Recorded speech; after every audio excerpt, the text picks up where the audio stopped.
そんな陶芸古美術なのに畑とか農園とか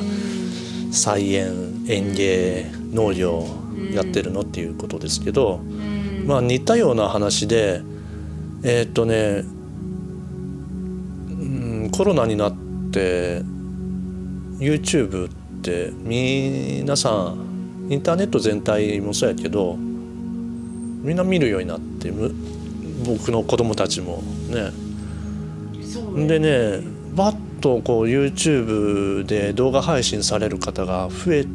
たんかな。やっぱ増えたね。増えたね。でね農家さんが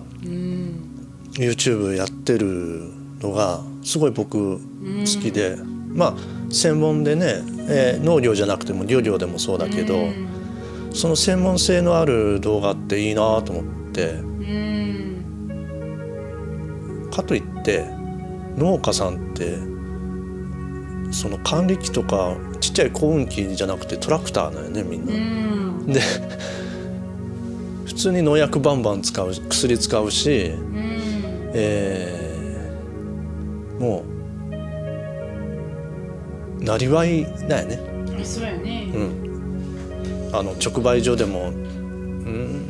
市場でも何でもその販売する先は違っても、プロやでね。でねそれをね家庭菜園レベルに落とし込んで解説してもらえんかなってずっと思っとった。ああそうかそうかそうやね。でそれがねだんだん、今やもうねたくさんの方がやられてるかなとは思う。でその中で僕がテーマとしてるのは土やね。だから腐葉土、土って土じゃないよ。葉っぱやカキ殻石灰、カキ殻石灰岩石じゃないやん。で化学式で言うとまあ炭酸カルシウムで間違いないんやけど、カキ殻はいや石じゃないやん、土じゃないやんって、そんな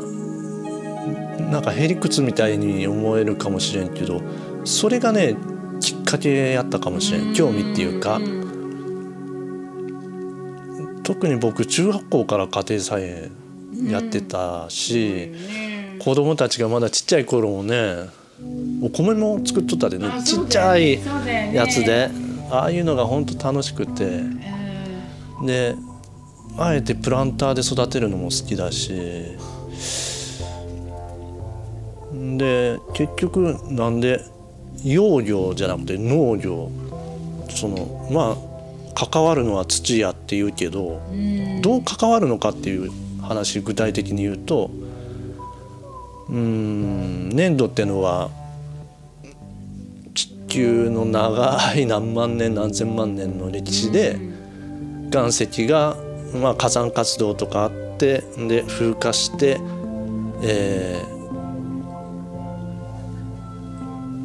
粘土になると。家庭菜園の土ってのは基本的に鹿沼土とか赤玉土とか、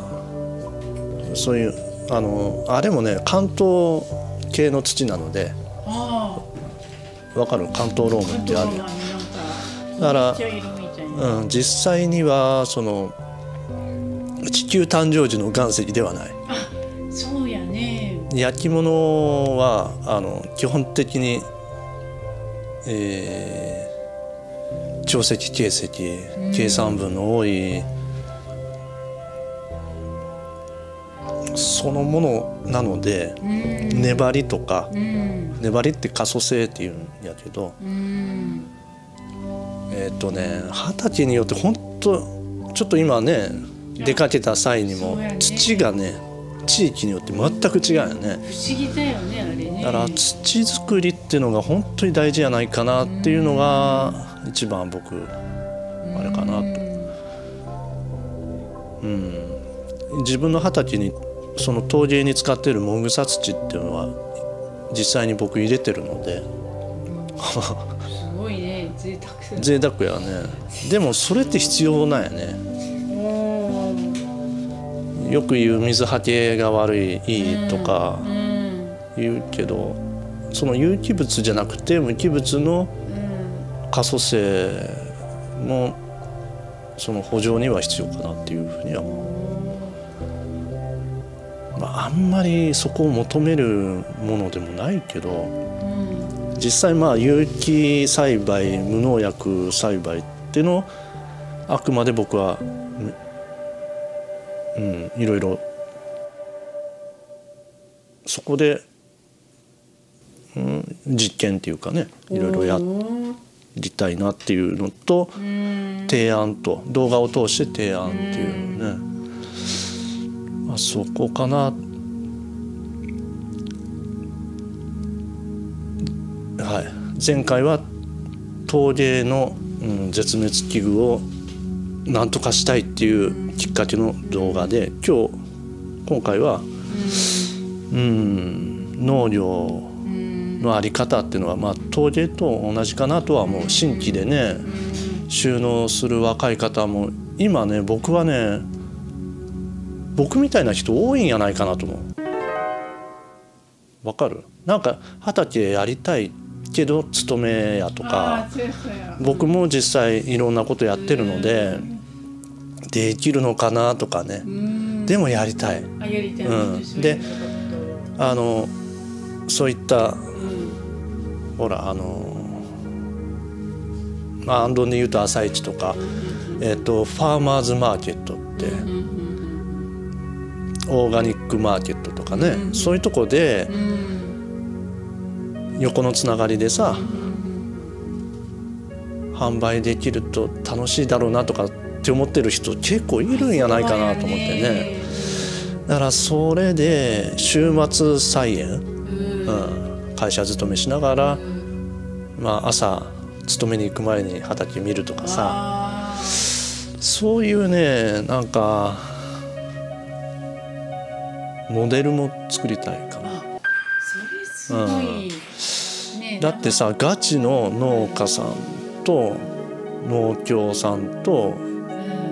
やってるよりも、もうその世界じゃなくて、もう素人の人がテストしながらなんか、今これだけ農家さんとか家庭菜園の YouTuber の方見えるのでね、勉強に僕もさせてもらってるし、はい。それこそなんか芋掘り体験ならぬ、もうちょっとなんか何体験っていうの、間引き体験とか。いや、子供の自然の体験、そういうイベントやね。そうやね、それはいいよね。収穫体験、土を耕すだけでもね。そうやね。でそれはアンドンとしてもそれ、すごく広がりを見せられると思う。でもそうだね、今本当に何やろ、学校でこう自習学習っていうのかな、を頑張ってくださいって言われるもんで、その中には何でも読み書き以外にもね、こういうね収穫体験ね、理科家庭科だったりね、いろんな教科につながれてね、農業体験って、そういうのも大事かなと思います。はい。ご視聴いただきありがとうございました。チャンネル登録お願いします。ありがとうございました。